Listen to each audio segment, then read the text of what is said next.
Kami dari kelompok 9 metodologi studi Islam dengan tugas observasi Keraton Kacirebonan yang beranggotakan Saya Aisyah. Saya Nur Wahida. saya Bintang Kasifar. Saya Iza Dulus Juliati. Di sini kami akan memaparkan video dokumentasi terkait observasi kami yaitu ke Keraton Kacirebonan. Selamat menyaksikan.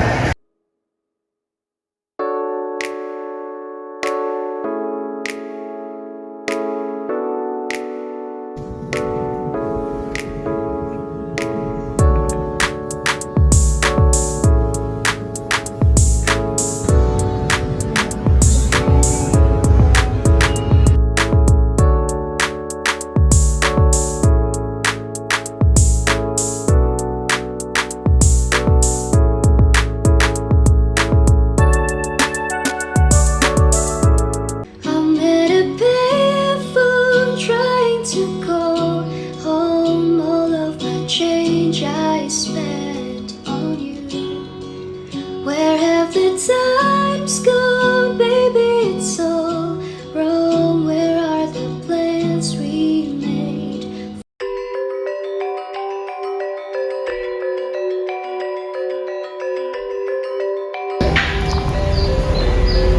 Kesultanan Kacirebonan berdiri pada Maret 1808 Masehi.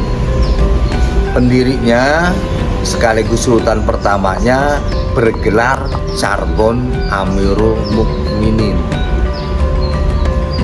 Beliau terlahir dengan nama Pangeran Suryanegara.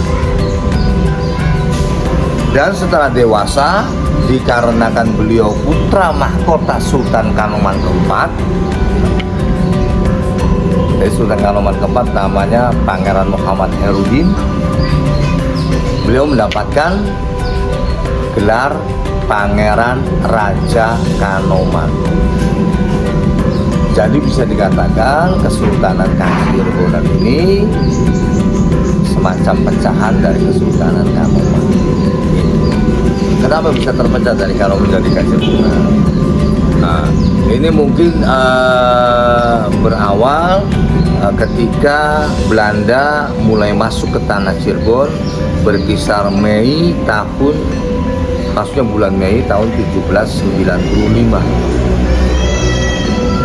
Awalnya Belanda ini berdagang, berniaga, lama-lama membesar, bahkan kemudian sempat mendominasi dan memonopoli perdagangan yang ada di Cirebon. Ini yang kemudian terjadi benturan dengan Cirebon. Benturan ini akhirnya berujung dengan perang terbuka antara Belanda dan Cirebon. Leadernya, tokoh pejuangnya saat itu adalah putra mahkota Sultan Kanoman keempat. Kemudian sekarang kita menuju ke Keraton Kanoman. Tahun 1797 berkisar di bulan Juli, Sultan Kanoman keempat yang bernama Pangeran Muhammad Herudin, ayah dari Pangeran Raja Kanoman, wafat. Seharusnya Pangeran Raja Kanoman yang menggantikannya menjadi Sultan Kanoman kelima. Tetapi karena posisinya berada di Ambon, maka kursi Sultan Kanoman kelima ini kosong dan akhirnya diperebutkan oleh beberapa anak atau putra-putra Sultan Kanoman keempat. Yang saat itu tercatat kurang lebih Sultan Kanoman keempat memiliki putra-putra, bukan putra putri, anak laki-lakinya kurang lebih 59. Banyak berapa itu, Pak? Ya banyak. Ya, jadi satu kewajaran, satu lumrah ketika saat itu seorang penguasa, seorang sultan itu memiliki beberapa istri. Akhirnya diperebutkan oleh beberapa putra-putra Sultan Kanoman keempat itu. Nah, melihat kondisi di Kesultanan Kanoman chaos, Belanda masuk ke dalam wilayah Keraton Kanoman karena Belanda itu sangat teliti dan jeli. Jadi pimpinan perlawan rakyat Cirebon saat itu adalah Pangeran Raja Kanoman, putra mahkota Sultan Kanoman keempat. Ya, makasih. yang bernama Pangeran Muhammad Harudin, nama sultannya. Diilustrasikan perang Cirebon ini besar, dahsyat, sayang luput dari perhatian sejarah nasional. Ya. Nah itu. Kemudian hingga tahun 1796 Masehi, ketika Belanda belum bisa menguasai Cirebon dengan jalan kekerasan bersenjata, dengan peperangan, dirubah lagi strateginya dengan negosiasi perundingan perdamaian. Maka saat itu Pangeran Raja Kanoman diundang oleh Belanda, diajak berunding.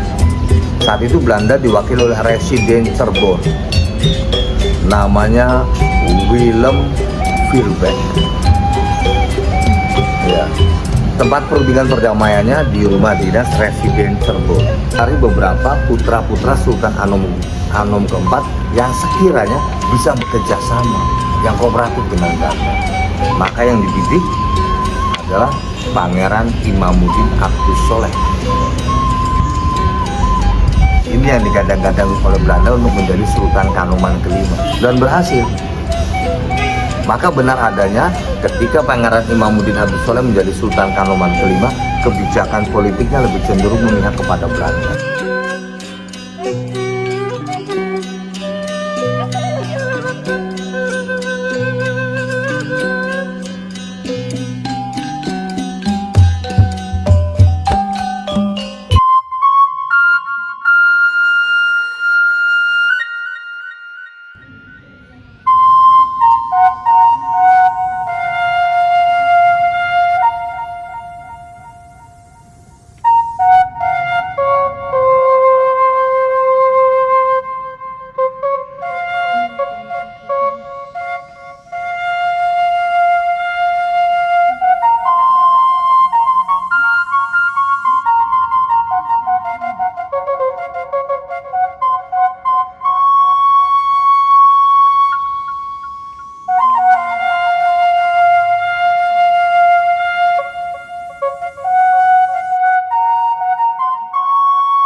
Udah selesai guys.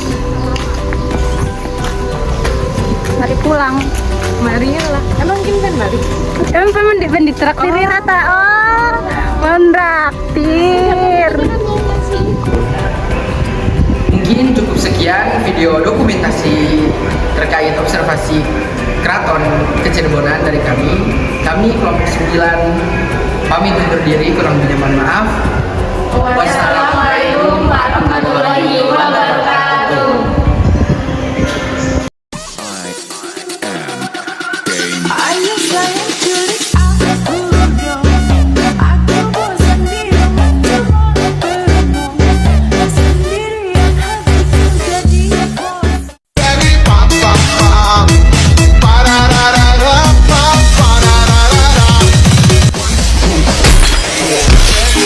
Pega,